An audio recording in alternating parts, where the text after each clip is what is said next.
চলতি বছর থেকে ঢাকা বিশ্ববিদ্যালয়ের অধীনে থাকবে না ৭ কলেজ। এর ফলে ২০২৪-২৫ সেশনের ৭ কলেজের শিক্ষার্থীরা আর ঢাকা বিশ্ববিদ্যালয়ের অধীনে থাকছেন না।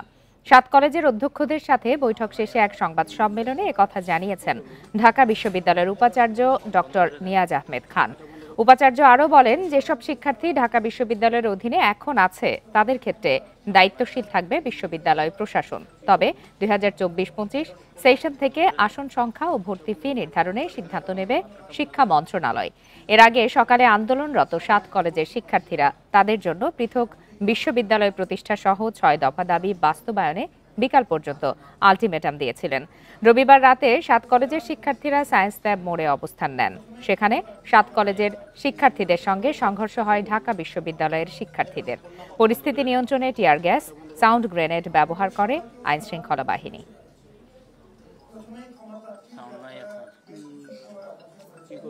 অধিভুক্ত সরকারি ৭ কলেজের শিক্ষার্থীদের ভর্তি কার্যক্রম এই সিদ্ধান্তের আলোকে পরিচালনা সংক্রান্ত পূর্ববর্তী যে সিদ্ধান্ত আমরা নিয়েছিলাম সেটি পরিবর্তন করে আমরা ১ বছর এগিয়ে এনে এবছর থেকেই অর্থাৎ ২০২৪-২৫ শিক্ষাবর্ষ থেকেই ঢাকা বিশ্ববিদ্যালয়ের অধীনে আর ভর্তি না নেওয়ার ব্যাপারে সিদ্ধান্ত গ্রহণ করা হয়েছে।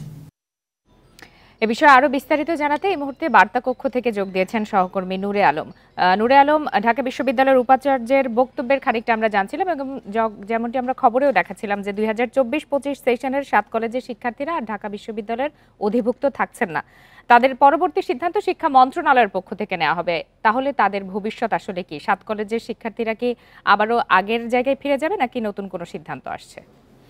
না, জাতীয় বিশ্ববিদ্যালয়ে তারা ফিরছে না, এটি মোটামুটি চূড়ান্ত সিদ্ধান্ত। আর সেই সঙ্গে এই যে ৭ কলেজের সংকট, এই সংকটটি ৮ বছর ধরে চলছে। একটি অপরিকল্পিতভাবে একটি সিদ্ধান্ত নেয়ার কারণে হাজার হাজার শিক্ষার্থী এই ভোগান্তির মধ্যে পড়েছে, আর বিনা কারণে এই রাজধানীবাসীও এই ভোগান্তি পোহাতে হয়েছে। কারণ আমি যদি একটু এর প্রেক্ষাপট বলি, এই সাবেক তৎকালীন প্রধানমন্ত্রী শেখ হাসিনার নির্দেশে তৎকালীন ঢাকা বিশ্ববিদ্যালয়ের উপাচার্য এবং তৎকালীন জাতীয় বিশ্ববিদ্যালয়ের উপাচার্য অধ্যাপক হারুনুর রশিদ, তারাই মূলত এই অপরিকল্পিতভাবে এই ৭ কলেজকে ঢাকা বিশ্ববিদ্যালয়ে অধিভুক্ত করার সিদ্ধান্তটি নিয়েছিল। এবং এর পেছনে তৎকালীন প্রধানমন্ত্রী যেরকম নির্দেশ দিয়েছিল, সেই সঙ্গে ওই দুই উপাচার্যের নিজেদের ব্যক্তিগত দ্বন্দ্বের এক ধরনের অভিযোগ পাওয়া যায়। সেই দ্বন্দ্বের কারণে এই ৭টি কলেজকেই আলাদা করে এই ঢাকা বিশ্ববিদ্যালয়ে অধিভুক্ত করা হয়। এবং এই সিদ্ধান্ত নেওয়ার পরে ২০১৭ সালে যখন এই সিদ্ধান্ত নেওয়া হয়, তারপরেই এটি ব্যাপকভাবে সমালোচিত হয় এবং ঢাকা বিশ্ববিদ্যালয়ের শিক্ষার্থীরা শুরু থেকে এটির বিরোধিতা করে আসছিল। আর এই অধিভুক্তি হওয়ার পরে আমরা দেখি যে ৭ কলেজের যেসব শিক্ষার্থীরা রয়েছে তাদেরকে অবর্ণনীয় ভোগান্তির মধ্যে দিয়ে যেতে হয়, তাদের সেশন জট বাড়ে, অসংখ্য শিক্ষার্থীর শিক্ষাজীবন বিপন্ন হয়। এবং আমরা দেখি যে এই সংকট নিয়ে আন্দোলনকালে তিতুমির কলেজের একজন শিক্ষার্থী চোখও হারিয়েছিল, কিন্তু তারপরেও এই সংকটের কোনো সমাধান হয়নি। আজকের ঢাকা বিশ্ববিদ্যালয়ের উপাচার্য সহ এবং ৭ কলেজের অধ্যক্ষরা একটি বৈঠক করে, সেই বৈঠকে আজকে চূড়ান্তভাবে সিদ্ধান্ত নেওয়া হয় এই ৭ কলেজের সাথে ঢাকা বিশ্ববিদ্যালয়ের আর কোনো সম্পর্ক থাকবে না এবং ২৪-২৫ সেশনের যে ভর্তি পরীক্ষা সেটি ঢাকা বিশ্ববিদ্যালয় কর্তৃপক্ষ নেবে না। আর যারা রানিং স্টুডেন্ট আছেন তাদের বিষয়ে আমরা যতখানি জানতে পেরেছি, যদি এই রানিং স্টুডেন্টরা চায় এই ঢাকা বিশ্ববিদ্যালয়ে অধিভুক্ত থেকে তাদের পড়াশোনা শেষ করতে চায়, তাহলে সেটিও ব্যবস্থা করা হবে। আর তারা যদি চায় যে তারা এখানে থাকতে চায় না, তাদের জন্য সেই পথও খোলা রয়েছে বলে বিশ্ববিদ্যালয় প্রশাসনের পক্ষ থেকে আমাদেরকে জানানো হয়েছে। আন্দোলনরত শিক্ষার্থীরা তো আলটিমেটাম দিয়েছিলেন, তার আগেই সিদ্ধান্ত জানানো হয়েছে। এই সিদ্ধান্তের পর তাদের প্রতিক্রিয়া জানতে পেরেছেন? আমি একটু আগের একটি বিষয় একটু শেষ করি, যেটি আপনি জানতে চেয়েছিলেন যে তাদের ভবিষ্যৎ কি। শিক্ষা মন্ত্রণালয় থেকে এরই মধ্যে ৭ কলেজের জন্য আলাদা একটি বিশ্ববিদ্যালয় করার জন্য উদ্যোগ নেওয়া হয়েছে, কমিটি করে দেওয়া হয়েছে, সেই কমিটি কাজ করছে। এবং ৭ কলেজের শিক্ষার্থীরাও আন্দোলন করে আসছিল যে তাদের জন্য একটি পৃথক বিশ্ববিদ্যালয় করতে হবে।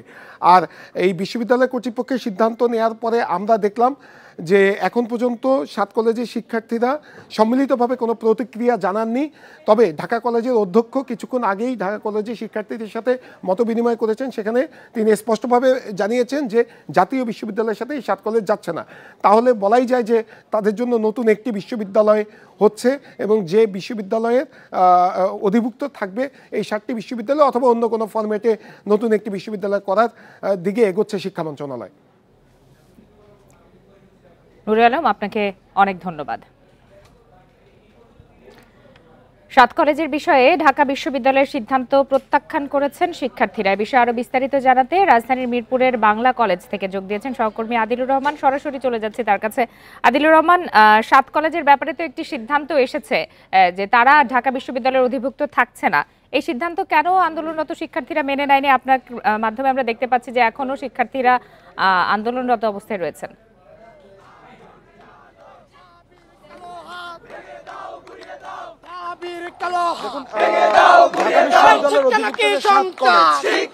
অনেকদিন ধরে তারা আন্দোলন চালিয়ে যাচ্ছে যে তারা ঢাকা বিশ্ববিদ্যালয়ের অধীনে থাকতে চান না এবং বিভিন্ন সময়ে আসলে সড়ক অবরোধ হয়েছে, সংঘর্ষের মতো ঘটনা ঘটেছে।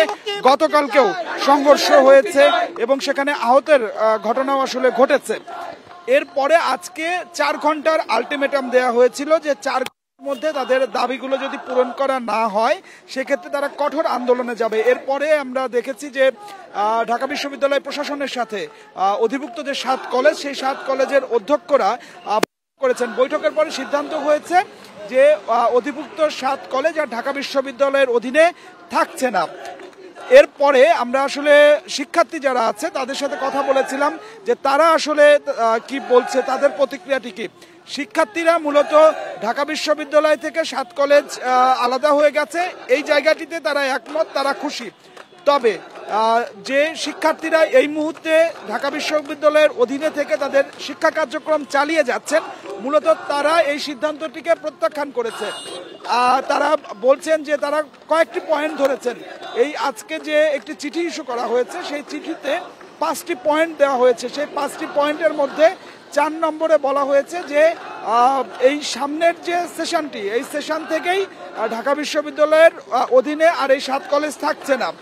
কিন্তু 5 নম্বর যে সেই 5 নম্বর পয়েন্টে বলা হয়েছে যে এই শিক্ষার্থীরা, রানিং যে শিক্ষার্থীরা আছেন তারা ঢাকা বিশ্ববিদ্যালয়ের অধীনে থেকে তাদের শিক্ষা কার্যক্রম চালিয়ে যাবেন। এখন শিক্ষার্থীরা বলছেন যে যারা আন্দোলন করছিলেন এই এতদিন ধরে তারা প্রত্যেকে রানিং স্টুডেন্ট, এই রানিং স্টুডেন্টরা কোনোভাবেই এই ঢাকা বিশ্ববিদ্যালয়ের অধীনে থেকে তাদের শিক্ষা কার্যক্রম চালাতে চান না। মূলত তারা এটি প্রত্যাখ্যান করেছেন এবং তারা বলছেন যে খুব দ্রুত তাদের ব্যাপারেও সিদ্ধান্ত আসতে হবে এবং কেউই ঢাকা বিশ্ববিদ্যালয়ের অধীনে থেকে, বিশেষ করে এই 7 কলেজের কেউই কোনো শিক্ষার্থী ঢাকা বিশ্ববিদ্যালয়ের অধীনে থেকে তাদের শিক্ষা কার্যক্রম চালাতে চান না।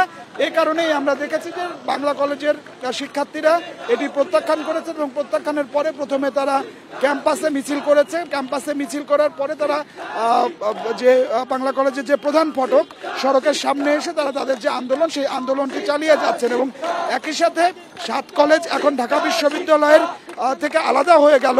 এখন তাদের কি হবে? তাদের যে দাবি ছিল যে তাদের আলাদা বিশ্ববিদ্যালয়, এখন তাদেরকে আলাদা বিশ্ববিদ্যালয় করে দিতে হবে, সেই ব্যাপারেও খুব দ্রুত সিদ্ধান্ত আসতে হবে বলেও এই শিক্ষার্থীরা দাবি জানাচ্ছেন। তো আমার কাছে বাংলা কলেজ থেকে এটাই ছিল এখনকার সবশেষ। মিরপুরের বাংলা কলেজের সামনে থেকে জানাচ্ছিলেন সহকর্মী আদিলুর রহমান। সড়ক পরিবহন আইন 2018 বাতিল, পুলিশি হয়রানি বন্ধ সহ 11 দফা দাবিতে সংবাদ সম্মেলন করেছে চট্টগ্রাম প্রাইম মুভার ও ফ্ল্যাট বেড ওনার্স অ্যাসোসিয়েশন। দুপুরে চট্টগ্রাম প্রেস ক্লাবের সংগঠনের সাধারণ সম্পাদক মোহাম্মদ হোসেন জানান, চট্টগ্রাম বন্দর সহ দেশের আমদানি রপ্তানি 95% পণ্য পরিবহন করে প্রাইম মুভার ও ফ্ল্যাট বেড বাহন। তবে 5000-এর বেশি প্রাইম মুভারকে রেজিস্ট্রেশনের আওতায় আনা হয়নি, বরং সরকার পরিবর্তনের পর অতিরিক্ত চাকা সংযোজন ও ফ্ল্যাট বেড সহ নানা কারণ দেখিয়ে মামলা দিয়ে হয়রানি করা হচ্ছে। এছাড়া বন্দর এলাকায় নির্ধারিত টার্মিনাল বরাদ্দ, মহাসড়কে পণ্য চুরি রোধ, চালক ও সহযোগীর নিরাপত্তা সহ 11 দফা দাবি জানান তারা। দাবি না মানলে 10 ফেব্রুয়ারি থেকে 48 ঘন্টা লক আউট কর্মসূচি পালনের হুঁশিয়ারি দেন নেতারা।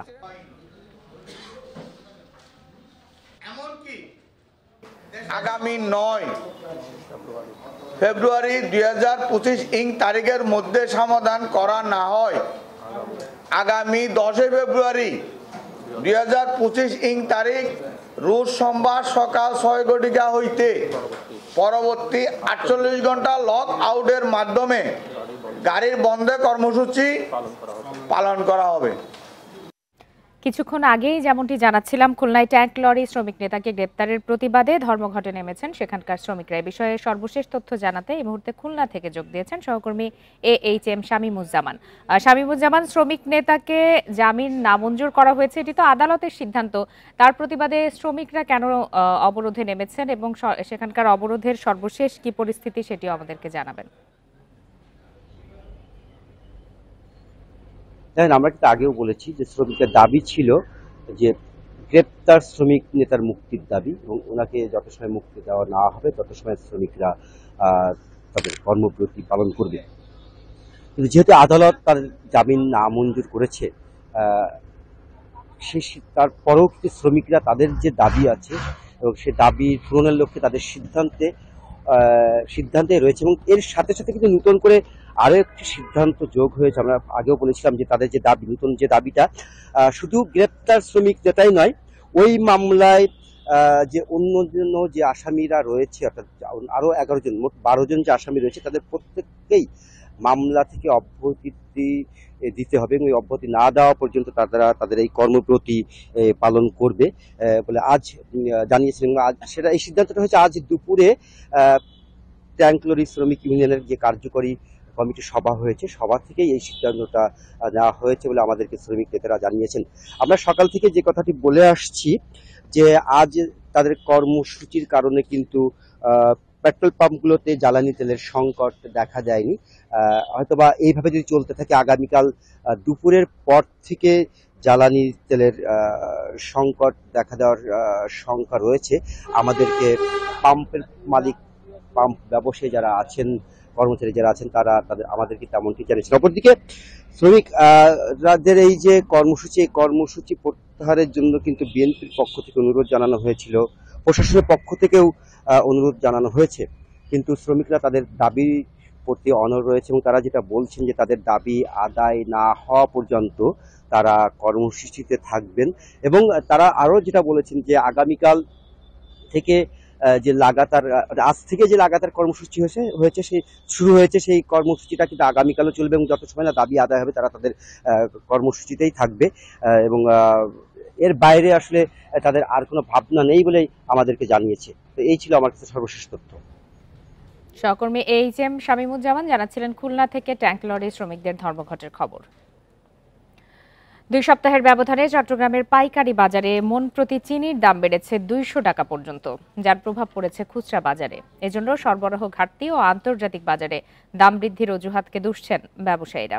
এখন থেকেই দাম বৃদ্ধির কারণে সামনে রমজানের বাজার নিয়ে উদ্বিগ্ন ভোক্তারা। দেশের ভোগ্যপণ্যের বড় পাইকারি বাজার চট্টগ্রামের খাতুনগঞ্জে 2 সপ্তাহের মধ্যে চিনির দাম বেড়েছে মন প্রতি 150 থেকে 200 টাকা। ব্যবসায়ীরা বলছেন মাসের শুরুতে প্রতি মন চিনি বিক্রি হয়েছে 5700 টাকায়, কিন্তু 2 সপ্তাহে তা বেড়ে হয়েছে 5900 টাকা। এর প্রভাব পড়েছে খোলা বাজারে। মনের উপর 100 টাকা বেড়ে গেছে। ওদের কাছে জিজ্ঞেস করলে ওরা বলতেছে মানে কি ওই নাকি আন্তর্জাতিক বাজার বেশি। গত সপ্তাহে চিনির দাম একটু বাড়ছে, মানে ফার মন প্রতি 100 টাকা করে। ব্যবসায়ীদের অভিযোগ, আন্তর্জাতিক বাজারে দাম বৃদ্ধি ও সরবরাহ কম থাকায় মিল থেকেই বাড়ানো হয়েছে চিনির দাম।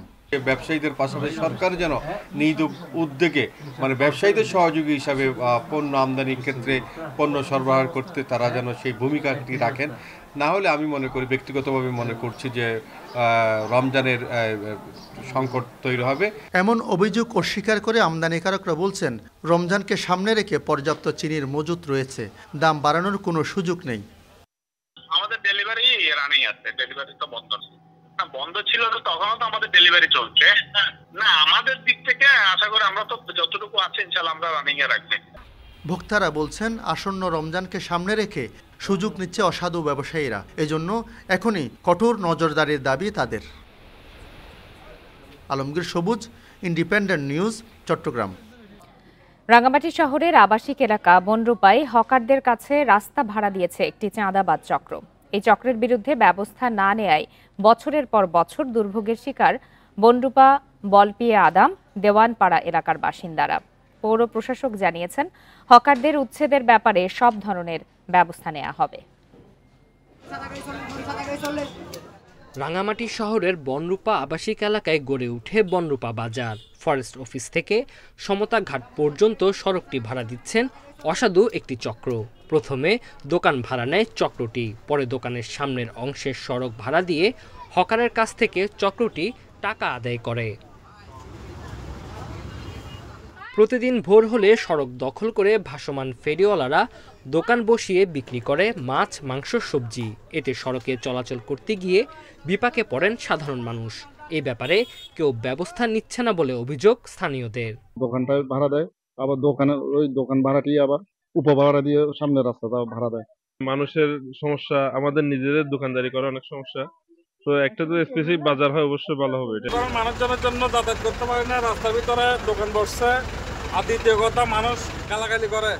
জনদুর্ভোগ কমাতে প্রশাসনের হস্তক্ষেপ কামনা করা হলেও সুফল মিলছে না বলে অভিযোগ ব্যবসায়ীদের। এখানে প্রশাসনের কিছু ভূমিকা থাকা উচিত বলে আমরা মনে করি। যেহেতু আমরা চেষ্টা করে বিফল হচ্ছি, সেখানে অবশ্যই প্রশাসনের সহযোগিতার দরকার।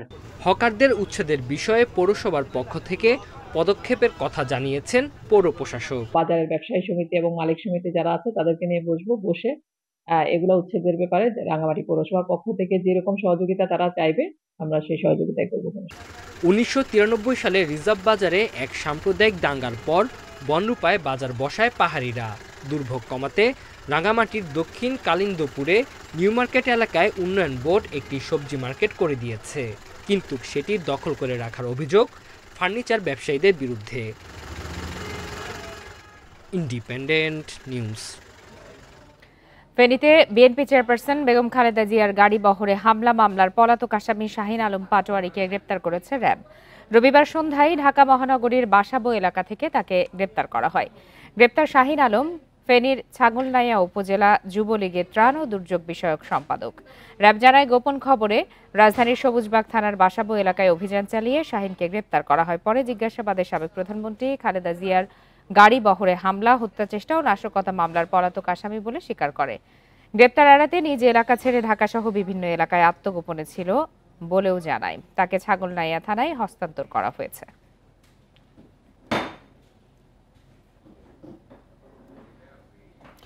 বরিশাল সিটি কর্পোরেশনের পরিচ্ছন্নতা কর্মীদের ছাঁটাইয়ের প্রতিবাদ সহ 3 দফা দাবিতে বিক্ষোভ করেছেন শ্রমিকরা। দুপুরে নগর ভবনের সামনে এই কর্মসূচি পালন করেন তারা।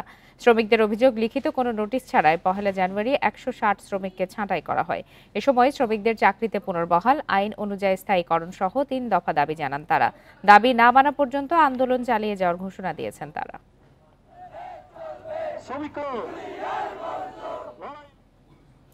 কুমিল্লায় মেঘনায় উচ্চ মূল্যে নিরাপদ ফসল চাষাবাদ কৌশল এবং বাণিজ্যিক সম্ভাবনা বিষয়ে কর্মশালা অনুষ্ঠিত হয়েছে। দুপুরে উপজেলার হরিপুর মেঘনাচরের স্থানীয় কৃষকদের নিয়ে এর আয়োজন করে Pranta agro research and development initiative. এ সময় আধুনিক ও নিরাপদ ফসল চাষাবাদ কৌশল এবং বাণিজ্যিক সম্ভাবনা নিয়ে বিভিন্ন জেলা থেকে আসা কৃষিবিদরা নিজেদের অভিজ্ঞতা বিনিময় করেন। সেই সাথে কৃষকদের আধুনিক কৃষি সম্পর্কিত পরামর্শ প্রদান করেন। প্রশিক্ষণে শতাধিক কৃষক ক্যাপসিকাম, শসা, বড়ই, পেয়ারা চাষ সম্পর্কে প্রশিক্ষণ গ্রহণ করেন। এছাড়া ফসল রোপণ, উত্তোলন এবং বাজারজাতের কলা কৌশল সম্পর্কেও আলোচনা করা হয়।